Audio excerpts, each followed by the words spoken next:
Hi everyone, welcome to Millennium Live. My name is Katie Perry, and today I am joined with Bill Miller, who is the CEO at WellSky. Thank you so much for being here today, Bill. Thanks, Katie. It's great to be here. For anyone who is listening who may not have heard of WellSky before or who is just hearing about you for the first time, could you just give us a brief overview of the company and including who the company really serves and what your mission is? Yeah, we're located here in Kansas City, Missouri, where our headquarters is. We're about 2,000 people strong. We're actually worldwide, but primarily based in the US. And we're the company, this is the easiest way I found to describe it is all the places that you get care that aren't your hospital and aren't your doctor's office is probably where we're at. For example, whether that be a blood transfusion center, a rehab center, a home health agency that's coming into your home, or a personal care agent, uh, a nursing home. So all these ancillary care settings that make up the environment that we all receive care, and frankly, more and more people will over time, is where you'll find WellSky solutions and software every day. Wow. So you mentioned that WellSky serves over more than 20,000 people, not just in the US, but across the entire globe. Right. So can you tell me what really makes WellSky unique in the marketplace? Well, a lot of things, but I think we're the really the only company that services those wide geographies of care, ranging from, as I said, anything like blood banks all the way out to nursing homes. And so all these unique places where our families are getting care, our mothers, our fathers, our brothers and sisters, and all of us will at some point, is where we have the widest, I think, breadth of services. Also, I think the other unique thing about us is the depth. So not only do we do this software that caregivers use every day to deliver care, but they're supported by great services and analytics. And I think we're unique in that we make our software, it's very modern, it's web-based technology, and it's easy to use. I think as you think about this part of the healthcare industry, it's very fragmented. And so creating tools that are really easy to use has helped us gain the market share and adoption that we've had. And that's something we focus on every day. We allow our clients to come in and help us design our software so that it is easy to use, understanding the unique day in a life of somebody that's caring for a hospice patient is very different than someone who may be helping someone recover from a traumatic brain injury. And so they help us make our software better.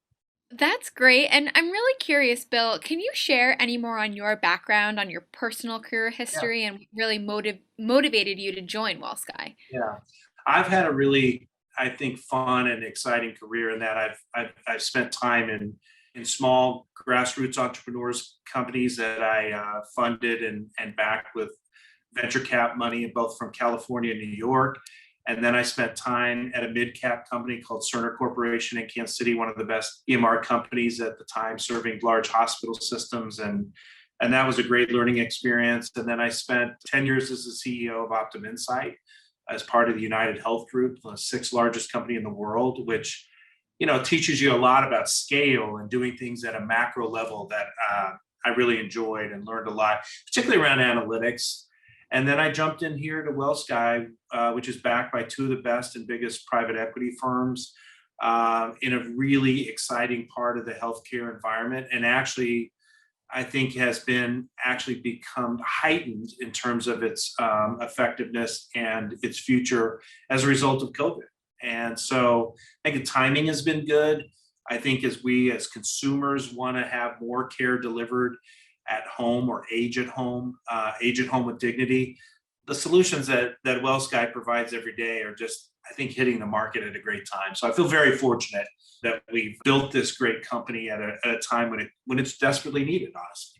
Absolutely. And you mentioned COVID, and I'm sure everyone is ready to stop speaking about it, but for you in the healthcare sector, it's not going away anytime soon. And likely for the rest No, of us, it's not either. But I'm curious, how has the pandemic really affected the people and the organizations that you work with at WellSky? And also, I guess, how you have seen it affect the larger industry of healthcare in general? in a not so delicate way, which is my speaking style, I'll tell you this, and I've said this 1,000 times. In some ways, the COVID pandemic caught the US health system with its pants down. Mhm. We weren't ready for the volume. The health systems, the traditional health systems and the hospitals and the ICUs, if you recall this time last year, were really struggling with the volume. And we really hadn't learned as a healthcare industry how we were going to shift and move some of that demand. And actually, if you think about all the end users that we represent, home health agencies, personal care agencies, hospice agencies, they are very well equipped to help in the pandemic and could have shifted some of this volume. But the problem was nobody had any PPE. It traditionally hadn't been used in this part of the industry. And so collectively across the board, we were not prepared. And I hope, while I would not want to go through a pandemic again, and you're right, I think we're all anxious to move on. I do think it will prepare us for the next inevitable pandemic and what is likely to be either a refiring of this one or a different one on the horizon that we haven't seen yet. So I do think it's going to change the landscape of healthcare indefinitely going forward. I do think we now, as a country, are starting to speed up the way we think about where we will receive care in these, not only in these contexts of the pandemic, but also if we think about just the aging of our country and how many people are going to be turning 83 on a daily basis just a handful of years from now. The onset or the silver tsunami of the aging of our population is going to put a tremendous strain. And so in some ways, I think COVID has started to condition us to operate that way. And I think reimbursement will follow it. I think investment will follow it. Investment in companies like WellSky. There's more money pouring into the post-acute environment than there ever has been. A lot of private equity firms, a lot of health systems, a lot of companies in this space going public. So it's really actually exciting and yet sobering because we're dealing with a pandemic that's killed a lot of people that we weren't ready for. And shame on us if it happens again. Absolutely. So you touched on something that I want to talk about. You really talked about moving care to home, and it's something that a lot of people have been talking about, and it's very big at WellSky. So what really needs to change in the healthcare industry to support this entire shift? Well, it's going to happen one way or another because consumer demand drives a lot of this. And assuming that that consumer demand stays there, and I will tell you, for example, as a result of the pandemic, our home infusion business has grown dramatically. Why? Because if you can get the same infusion drug at home versus going to the hospital in the throes of a pandemic, why wouldn't you do that? And so there are some trends emerging that are just, you can't put the genie back in the bottle. But I think it's going to require a lot more understanding of the outcomes that we can generate when we move more care to the home. And that I feel is incumbent on a company like WellSky to really observe as more volume, as more care is shifted to the home. Do we really have a better outcome? And does it really cost less money? And is the consumer actually more happy? Right. I think that will be the case, but it has to be measured. I think that's something uniquely that WellSky has to deal with. But I also do, in that same and coterminous with that measurement, the tools and investment, the interoperability needed, the ability for simple tools for self-care and the care of caregivers back to consumers has to just continue to improve. Analytics, which we are very good at, but we are still in early innings, have to improve so that we have a roadmap as to what are the most important things to do, the people to see, the location for recovery, the location for long-term care, and how suitable are each of these patients for these settings. And analytics can tell us that. And this has been a part of the healthcare economy that hasn't had these kind of investments, that hasn't had these kind of tools. So we're in the early innings, maybe inning 3 of the innovation and the capital that will flow into this space. But as that happens, it will enable more and more of us, our parents, ourselves, and our children, I think, will receive the vast preponderance of their care in the home. The home is the holy grail. And if you look at what WellSky has done over that last several years, we have really focused about understanding how care is received and delivered in the home and what sort of tools you need to do it well. Absolutely. One thing you didn't really touch upon was discharge planning, and I'm really curious how WellSky is thinking about that and the future of it. Yeah, so we made an acquisition of a very interesting company because over our thesis, doesn't happen to be a thesis, I think it's true, that unfortunately discharges from the hospital are too much a function of convenience, geography, history, ownership, and not enough about science. What we know about a person and their comorbidities, their age, their suitability for certain settings of care, and more importantly, and you're learning and hearing this about all the time about social determinants of health.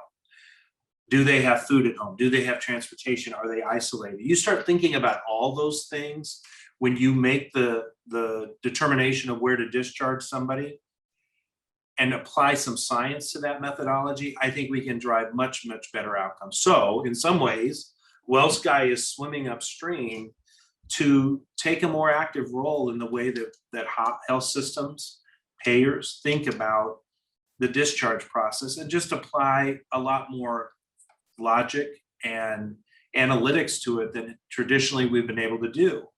And we've made acquisitions that strengthen our hand in that capacity. And that's something where we don't intend to be dictatorial about it as much as we do like shining a light on if, when we do these things, these outcomes follow. These are great providers that are great with hips. These are great providers in the context of, say, for example, comorbidities around depression and recovering from heart failure, whatever it may be. The combinations obviously are endless, but there has to be more science applied to it. So that's the simplest way I think about our attitude toward discharge planning. Okay. Well, we're all beginning to hear a bit about the connection between clinical care and social care, and you just briefly touched upon that. So can you explain that and discuss it in a little more detail? Yeah, I mean, it's really, once again, I think some of this comes down to logic, but until the numbers start getting to be measured, it's elusive to all of us. But we know for a fact that somewhere in the neighborhood between 40 and 60% of someone's health is more a function of their environmental surroundings than it is their clinical diagnosis and their clinical therapies. And so you can have all the best clinicians working on a knee, an ankle, a foot, a head, someone who is aging. But if you don't, all that great clinical work can go to waste if they don't have nutrition, if they are isolated, if they are not toileting. And these functional requirements that all of us have as humans that can destroy one's whole health. And so that's another thing I think that, getting back to your first question about what makes us unique, that makes us unique. I think we're bringing that data to bear in such a way that it becomes part of the equation of how we think about whole person health. And it's a really important part. It's on par in terms of its weight and its impact on outcomes as the clinical diagnosis. And you know, the exciting thing about that is those things become pretty obvious. The harder part is, how do you fix isolation? How do you fix it when someone is in a food desert? You know, how do you solve it? But once again, those are creating business opportunities for the private and the public sector. So, including for companies like WellSky. And so this is why I love this job, because, and while I would do any job with gusto, it is easy to get up in the morning and lead WellSky, because what we're doing is, I like to say, God's work. We're really help people. And while we're not the end caregivers, we're kind of behind the scenes supporting all of the people that do the tough work every day, face the pandemic every day. I view it as our responsibility to give them the best tools to make their job as easy as we can. And social determinants of health are going to be a big, big part of that going forward. Absolutely. And I think that especially after this year, we can all see that the future of healthcare is moving forward and people are shifting and a lot will be changing. So, just as my last question for you, I'm curious, what do you think you're looking forward to most that's going to be the future of healthcare, and really what will the role of WellSky be in this? Well, I hope, and from an ambition standpoint, I think I hopefully really be a national asset that, God forbid, there's another pandemic, that we could mobilize our network of providers in a way that could provide relief and better outcomes for massive of the US. Once again, I would hope that this would never happen again, but I think there's some inevitability to it. I think that's one dimension of why I'm excited about WellSky, but I think more fundamentally, we're a great company creating a lot of opportunities for people on the individual levels for their careers.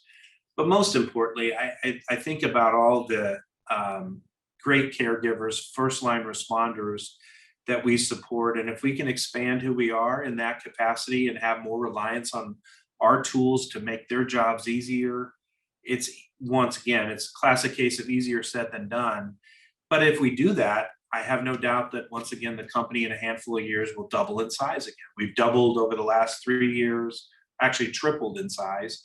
I suspect we will do that again if we are focused on our markets and our clients, and most importantly, what making people's jobs easier. Absolutely. Well, thank you for talking with me today and letting us hear more about WellSky. This was wonderful, and I hope we can do it again, hopefully in person soon. But we loved having you here and hope to see you again. Thanks, Katie. It was really good talking to you. Thanks, everybody.